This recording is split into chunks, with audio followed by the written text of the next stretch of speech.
A Supreme Court decision about voting rights has been a huge story, but big media have left out a huge part of that story. Actually, more than one.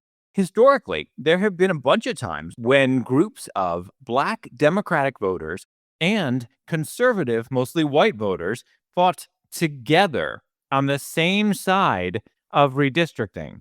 I'll explain why and how it complicates the narrative the media has been giving us coming up. Meanwhile, get down on the ground! Down on the ground! Down on the ground! Step back! The media is telling us about the so-called shocking latest attack on Jewish people in the UK. It's only shocking because the media has not been making clear how incredibly often this is happening or how incredibly dangerous the environment is. And that's because they're a huge force making it so dangerous. At least most news agencies did report on this latest attack. However, as I record this, NPR aired no pieces about it. None. And it gets even worse. When I searched the NPR website for a certain keyword, what came up was so telling.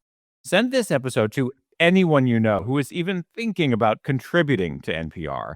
It's not about right versus left stuff. It's about journalism. And speaking of what the news does not cover, I have more for you today from my interview with the fantastic military analyst Andrew Fox. Even if Iran agrees to some kind of deal, it's likely to just see that as a temporary patch, a way to delay until a new U.S. president is in place after an election 2 years from now. And Iran can spend the next 2 years planning big action in hopes that the next president will do nothing about it. The next president could be a Democrat, and the Democratic Party has transformed on this stuff. I think there's a very strong chance that the next Democrat president will be explicitly anti-Israel. If I'm in Tehran, if I'm looking at how this goes, I've signed something that I can swallow for 2 years. Plus, how did Pakistan get involved? All the big news agencies have people in Pakistan covering its alleged efforts to resolve the war in Iran. Why are we suddenly hearing about Pakistan all the time? The major news agencies are not explaining how Pakistan is taking on this role and why. This is a big sign of how clueless the media is. All that and more coming up today on They Stand Corrected.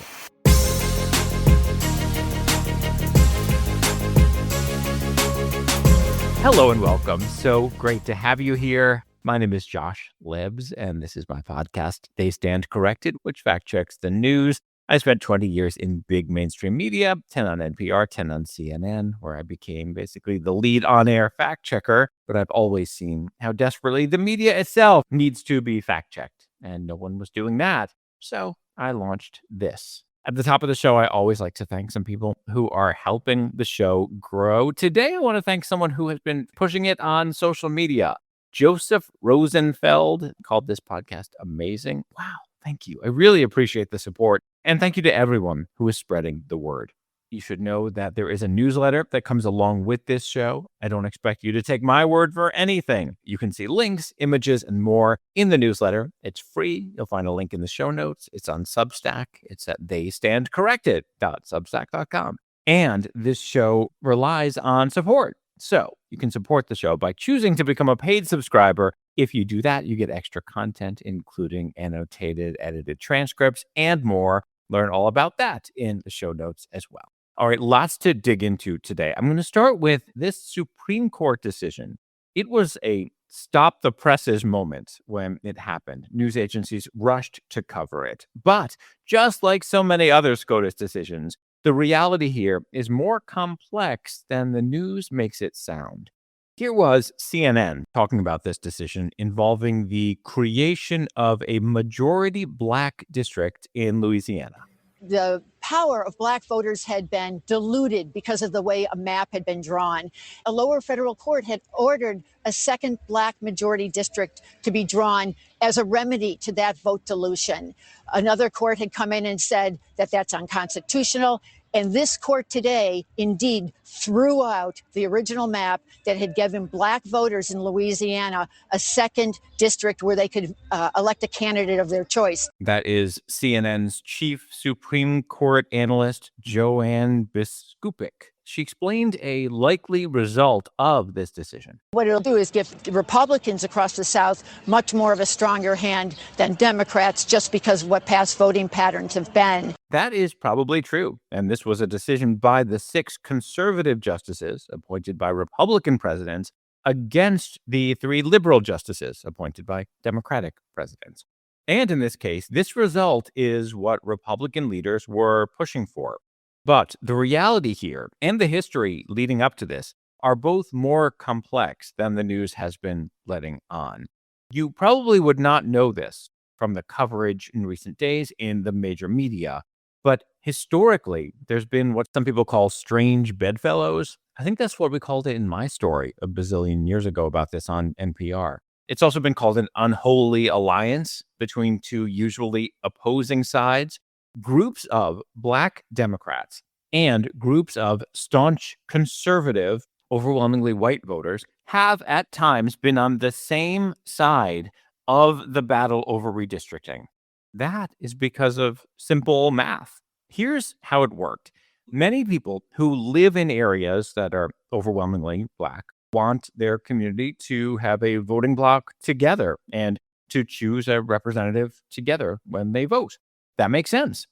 But what do the parties want? Well, in the crazy world of gerrymandering, drawing districts to benefit the parties, Republican groups at times have also wanted majority Black districts to exist because Black voters have overwhelmingly voted Democratic. And if a lot of them are in one district, then there are fewer of them in other districts. And those districts were more solidly Republican. Democrats, meanwhile, generally do not benefit from one district being, 90% Black because so many of those voters are Democrats. You might think, wait, don't they want that? No, because Democrats want as many districts as possible to be like 60% Democrat overall, to have comfortable majorities in as many places as possible. So they have benefited at times from breaking up Black districts into multiple other districts. So there have been times when those 2 groups I mentioned stood together against Democratic efforts to break up those districts. The parties being able to draw crazy lines is part of our manipulative political system. Our districts look like one of those spin art paintings that with the lines all over the place. Anyway, in this case, the conservatives on the Supreme Court said that the lower court should not have required Louisiana to actively create a second district based on race, a specific effort to create a second majority Black district. And to understand how we got here, it is important to know that the ability to do that has been used and misused in different ways by both parties over the years. How anyone feels about this, at what point you are addressing discrimination by actively creating a majority-minority district, that stuff is in the realm of opinion, feelings. It's subjective. So that's not something I could fact check for you here. But the media should be giving you a big picture of how those battles have shaped up over the years. That is context, and I'm not seeing any of it so far in the news. If you see it, let me know. Another big element to this is the way that votes are being taken for granted, an area being Republican or Democrat. That is true based on voting patterns, but the parties can work to win people over. A few decades ago, the South, where I live, was still pretty staunchly Democratic, and that shifted. I know people in recent years who have switched to the parties they vote for. I'm sure you know people like that too. Some traditional Republicans voted for Biden in 2020. Some traditional Democrats voted for Trump in 2024. It does happen. And more people than ever are identifying as independent. Maybe there will be more actually swayable people in the future. As I have talked about, what we need in this country is a coalition to form that rejects the growing extremes within both parties and works together around ensuring that we are a democratic republic. Speaking of extremes, it's time to dig into this latest horror out of the UK. Get down on the ground! Down on the ground! Down on the ground! Step back! Hey, the taser! Jacket! Take the taser! Drop the knife! That is sound from the BBC after yet another knife-wielding psychopath attacked Jewish people. This guy stabbed 2 men in an area of London called Golders Green. As I record this, the 2 victims, aged 34 and 76, are in stable condition in a hospital. The attacker has been identified as Essa Suleiman, originally born in Somalia. Apparently came to the UK as a child. And apparently he had been referred to the UK's counter-terrorism program back in 2020, but his case was shelved. Lots of headlines about this latest attack have been saying, oh, it's so shocking. No, it isn't. I mean, someone who physically sees an attack for the first time or, experiences it would have a physical sense of shock. But everyone who knows what's been going on is not shocked. So maybe the BBC can stop saying stuff like this. I'm in Golders Green this morning where those shocking events unfolded just over 24 hours ago, just on the street behind me. And that is a word that I think we're still using today, one of shock. To be fair, she then did add this. We've heard, haven't we, how local people are not surprised. There is a great graphic about this from a site called Jewish News UK. It's called Bull Bleep Bingo. We know what it's saying, but it says bull and then has symbols for the rest of the word. And then it says this: Jews bleed, cue the cliches. And then it's a bingo card with expressions like, this is not who we are as a country, and hate has no place in British society. It's similar to the thoughts and prayers stuff after school shootings in America, except that anti-Semitic attacks in the UK are virtually every day now. There were some news crews covering another anti-Semitic attack when they got the call to go to this one. I'll put that image for you in the newsletter and on Instagram. If you want to see it now, just look for the link in the show notes. I learned about this from seeing it in a BBC clip, actually, but they represented it as a broad societal statement. I see it also as a strong statement on the ridiculousness of the media, which constantly trades in these platitudes while simultaneously fueling the hatred that these anti-Semites are running with. If you're new to this show, you should know I have reported on massive disasters by the BBC, constantly running propaganda from Iran and its terror proxies, Hamas and Hezbollah. Straight up propaganda. That's not subjective. It's literal propaganda. Actually, listeners to this show voted for the BBC as the worst news agency of last year in the Media Fail Awards. The BBC fuels insane hatred and anti-Semitism, and then rushes to say how shocking it is when people turn to violence. There is no excuse for the media's role in this. Everyone with operating brain cells knows that people get radicalized by lies in the media and turn violent. The BBC keeps doing it anyway because they don't actually care. 2 new clips serve as the latest proof. A guy named Jonathan Sacerdote, a journalist who speaks out on anti-Semitism and covers Jewish community issues in the UK, he was on BBC Radio being interviewed.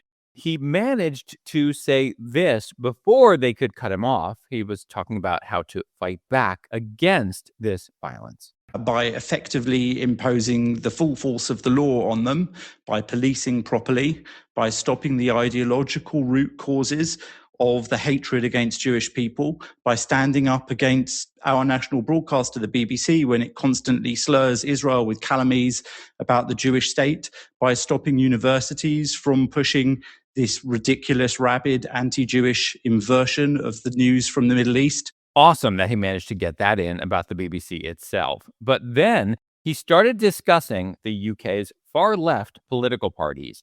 Leaders of the Green Party in the UK justify terrorism, push all the worst conspiracy theories, blaming Jews and Israel and Bibi Netanyahu for everything.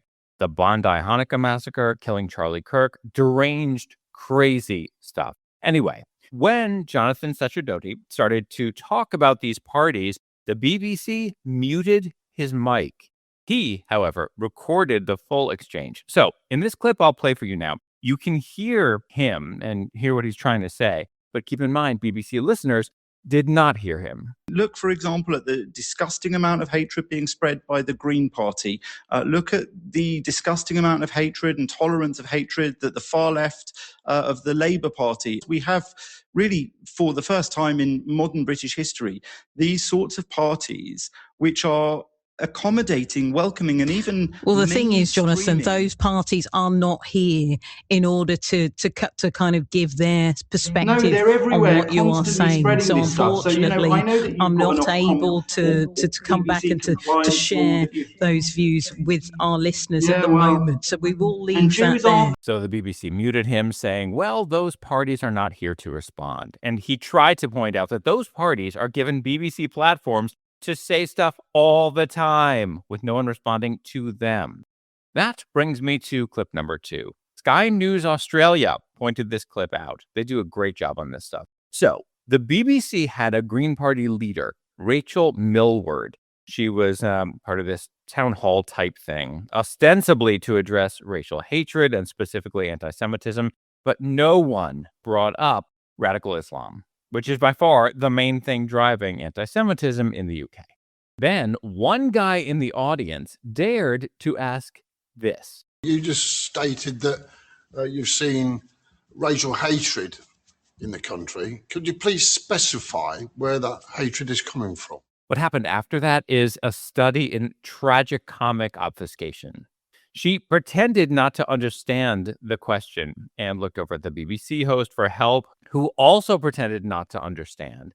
So he asked it again, politely, and again, they were all, what do you mean? What could you possibly mean? Here is the BBC then going after this guy for daring to ask that question. What are you getting at exactly? And here is Sky News Australia's host, James McPherson, explaining what was really going on in that clip. The program's host decided that if there was no way to avoid the question, she'd throw it straight back at the audience member. Who knows? He might even answer it in such a way that he could be dismissed as a racist, and then everyone could move on to a far more palatable subject. Finally, the Green Party person decided to say that the anti-Semitism is coming from the economy. Where I think it's coming from, actually, is that we live in rip-off Britain and people are having a really, really tough time. She went on and on with that, and then the BBC quickly moved on. I have video of both these BBC clips for you. Keep an eye on the newsletter for them. So, in cutting off the first guy, they said, oh, the party isn't here to respond. Meanwhile, when the party has every opportunity to address the issue, the BBC helps them avoid it. It's the same with a lot of the left-wing news agencies that present themselves as being mainstream. Iranian propaganda fills their pages, websites, and airtime, and they've covered this incident in London, throwing around various permutations of the word shock. However, some places aren't even doing that. I looked at NPR, one of the disastrous U.S. outlets overtaken by propagandists. I was wondering what their coverage of this attack in Golders Green has been. As I record this, they have done 0 on-air pieces about it. I'm on their website here. I typed in Golders Green and clicked the button that says heard on air. Nothing. The NPR website does carry some written stuff, like from the Associated Press, but NPR's audience is overwhelmingly made up of listeners. Nothing turns up here. So that means they may have had like a tiny mention in their little top of the hour stuff, but as of now, no pieces on this attack. I thought, okay, maybe it's just not coming up under Golders Green. So I typed in the general keyword Jewish, and boy, was that depressing. Nothing on these attacks. Here's what the top 2 results were. One is an interview with the author of an anti-Israel book. NPR is pretending that this book is about the labor movement, but it is an openly anti-Israel book. The second is, and this is like a joke, the title is Iran and the Jewish People, an alliance before war. It's this long thing from an NPR show that hides most of the history of anti-Semitic hell in Iran. Way down, it does mention dhimmis, that Jews were second-class citizens going way back and faced all sorts of limits on where they were allowed to live and what they were allowed to do. But if this show, Throughline, had done extremely basic research, they could have learned about pogroms that they don't bother to mention, like one in 1839 The National Library of Israel has a video about it. I've told you about that library, by the way. It's excellent, and they keep all these records and documents and proof. Here's a little clip. Dozens of Jews were killed, businesses were burned, religious texts ruined. Survivors were forced to convert or die, but they didn't give up their faith. In public, they were Muslim. In private, still Jewish. The NPR story also says that after 1905, everything was just so wonderful for Jews in Iran, up until the big bad creation of Israel, of course. Oh, man. No mention, for example, of 1910, when Muslims conducted a mass pogrom against Jews in Shiraz, killing at least 12, wounding dozens, and stealing everything from thousands of them. According to NPR, that never happened. But hey, if you search the NPR website for stories on air, you also wouldn't know about the Golders Green attack. I have contacted NPR to ask why no pieces show up about that. I'll let you know if I hear back. That would be amazing. Meanwhile, if you search the word Islamist on NPR's website and look for any on-air stories, you will find one from Mali this year and no other uses since late 2023, when they used the word in discussing Timbuktu. And previous to the Timbuktu stuff, nothing since 2020. I also searched radical Islam. Nothing heard on air since 2017. Remember, this is the same place I told you about recently. They ran a sympathy piece on the terrorist who tried to kill Jewish children at a synagogue in Michigan. They sent someone to do a piece in Lebanon about the terrorists' relatives who had been killed in Israeli strikes, so that people would feel sorry for the terrorist. Meanwhile, his relatives were Hezbollah terrorists. NPR's own public editor admitted that NPR did not interview anyone at all from the synagogue that was attacked. I used to raise money for NPR during those pledge drives back in the day. So send this message from me to everyone you know who is even thinking of making a donation. Ready? Here it is. Don't. There you go. Actually, send that to literally everyone on Earth. Both of these topics, the question of which party will have the power in America and the issue of this anti-Semitic extremism, come together in a big way, a way that Andrew Fox will explain coming up.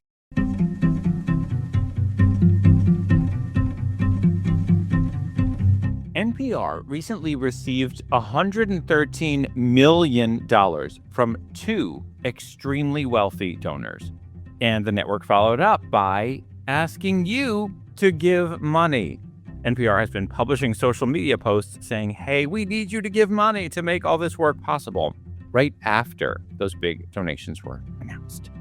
They don't need your money. Since I left big media after my years both in NPR and CNN, I've seen so clearly that in this era, telling the truth, fact-checking, means getting away from big legacy bureaucratic media. Those places are poisoned. They're trading on the names they once had, but they're not pulling through for you. Not anymore. The media owes you the truth, which means facts plus context. It's not giving you both. But this show does, and this show runs on your support. No bazillionaires are funding this.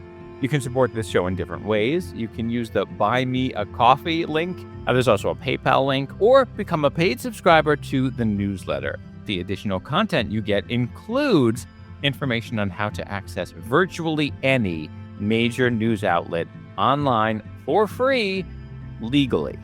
News agencies operating with hundreds of millions or even billions of dollars don't need your hard-earned money. Show them that they stand corrected. Support this show and send a note to those other agencies saying why you're doing so. I have simple instructions in the newsletter. Or just visit my website, joshlevs.com.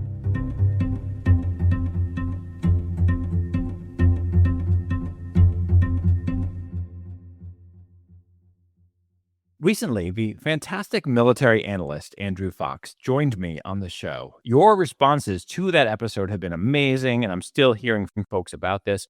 He tells it like it is. He understands war. He is not blinded by bigotry. He gets it. He has experienced war. He has his own impressive history. If you haven't heard that episode yet, I encourage you to listen. Actually, go back to the beginning and listen to every episode.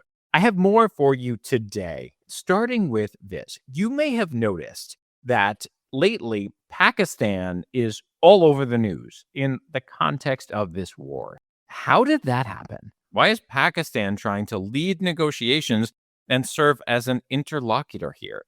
Pakistan is still a major operational home to Al-Qaeda and other Islamist terrorist groups.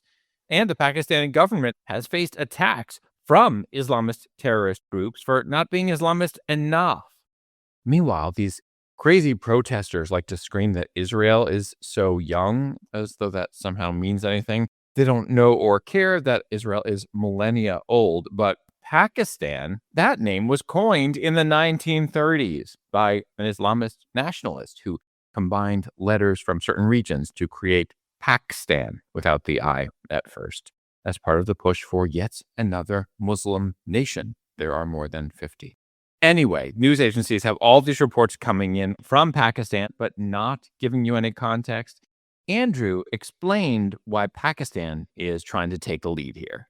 They saw what Qatar have done over Gaza, where they've positioned themselves really strongly. Like Qatar have gone from backwater middle ranking player in the Middle East to regional dominant power because of how they've positioned themselves as the peacemakers in Gaza. Never mind the fact that they drove the war in Gaza. But yeah, Qatar is all about supporting Hamas. The Hamas leaders live as billionaires there. Yeah, exactly. But strategically, they've played it so cleverly. And I think Pakistan saw that and saw the opportunity, like, yeah, we can do the same, but with Iran. And then, of course, the talks fell apart in one day. and everyone went home again. So Pakistan were looking quite empty-handed. All right, I'm popping in here. As I record this, talks are underway. Who knows what they'll lead to in the short term? But in the long term, Andrew says, watch out. But as with all Trump ceasefire deals, like the one in Gaza is a great example, there is a ticking clock. And that ticking clock is the next presidential election. Because the next president is not going to operate in the same way Donald Trump does. He is a unique historical aberration. And people will just think that they can wait out Donald Trump and then re-engage afterwards, particularly if it's a Democrat. Because I think there's a very strong chance that the next Democrat president will be explicitly anti-Israel. If you look at views on Israel amongst the Democratic voter base, like that, it's single-figure digits support Israel. If I'm in Tehran, if I'm looking at how this goes, I look, right, I've signed something that I can swallow for 2 years. And then in 2 years, everything changes because Trump's gone. So that's the long game I'm playing if I'm the Iranian regime. If you look at that reduction in demands on both sides, they might come away with some kind of a deal, but the Iranians will break it the minute Trump's out of office. Yeah. And that political reality has to be weighing in on the Israeli thinking, too, about doing what they can to limit the terrorist network surrounding them now while they have U.S. support. I know it is for an absolute fact. I've spoken to people who've told me as much who are in positions of authority in Israel. And that's one of the reasons why Bibi is playing so nice with Trump. He knows he can't afford to upset Trump at this point because this is his window to get stuff done before America not only turns against Israel, but also potentially even reins Israel in. And that's why Bibi was giving speeches probably about a year ago now, talking about the need for autarky in Israel, i.e. being strategically self-sufficient, making their own weapons, making their own military equipment, because that relationship with America won't last forever. And I think it also behooves us to look at history as well. You know, America's put arms embargoes on Israel in the past. 1967, I think they embargoed Israel. If we think about Suez, that was Israel going in with France and the UK into Egypt, and the Americans kiboshed that whole thing. Israel hasn't always been best friends with America. And I think we're entering an era now where Israel is going to have to move on due to the sentiments of the American electorate who've been so swayed by the endless propaganda coming out of Gaza for the last 2.5 years. And I think the Israelis are absolutely aware of this. And as you say, yeah, they're absolutely trying to get everything they can done now while they've still got Washington's full-throated backing. You heard Andrew use the word autarky. That's self-sufficiency. There are Israelis who say it's time to end the myth that Israel is dependent on the United States for survival. But the people calling for an end to U.S. military assistance to Israel don't care that the U.S. gives military assistance to Saudi Arabia, Egypt, Jordan, Lebanon. Many of the same people calling for the U.S. to end support for Israel want us to send more money to Ukraine. So there's lots of hypocrisy. Also, they claim to want to save money and use that money here at home, but they fail to grasp the entire concept of being the arsenal of democracy. I discussed this in a previous episode. FDR explained that the threats of Nazism were going to come to the United States if we didn't help Europe fight the Nazis. And then those dangers did through the Nazis' alliance with Japan and the attack at Pearl Harbor. The same thing is happening with Iran-backed Islamist terrorism now. It's growing right here in the United States, and Israel does by far the most to stave that off and degrade the power of Iran. A message to future generations coming up.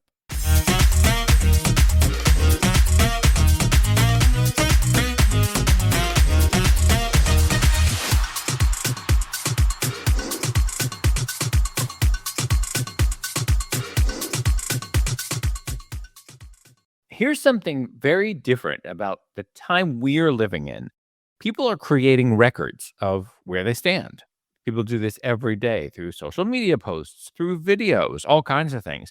That proof will stick around as long as digital records exist. Actually, even beyond that, as I explained in episode 66, with certain libraries downloading hard copies of digital records. In the past, people who were part of some of the worst movements on Earth got away with claiming that they never were, that they were among the good ones. Now, a huge swath of humanity won't have that luxury. I thought about that as I wrote a new column. It's linked in the newsletter. It's for a site called The Times of Israel, which is a good site and very much not right or left. I addressed that column, Dear Future Generations. It's a message about what to look for when people study this era. I discuss the groups pushing lies and hatred, and of course, I discuss the failure of the media. I list some hate mongers and how big media in this era keeps platforming them. I say look up these names so you know the lies they told and what they did. These folks won't have the excuse of saying that they didn't know better, because even though the media is failing, the truth is available. We can get it to them right now. And we can also get it to the vast majority of people who just don't know where to stand because they don't know the facts. We can say to all these folks, I know this is confusing, and I know you've heard a lot of really impassioned stuff, but if you care about truth, this is a place to go. And hey, if you hear anything on the show that's not a fact, let Josh know. He may look into it. By listening to this show, you are a part of this effort. You and I are fighting for truth. We're working to ensure that people have the facts today. Our actions can make that future a brighter one. As always, I want to know what you think. Send me your thoughts, links you want me to fact check, questions, all kinds of stuff. There are two great ways to reach me. The best is through the newsletter, and the second is through a form at my website. I read every message, and I'm always happy to see them pop up. Remember, before you go, to subscribe, rate, and review this show on whatever platform you're using. And I will see you next week.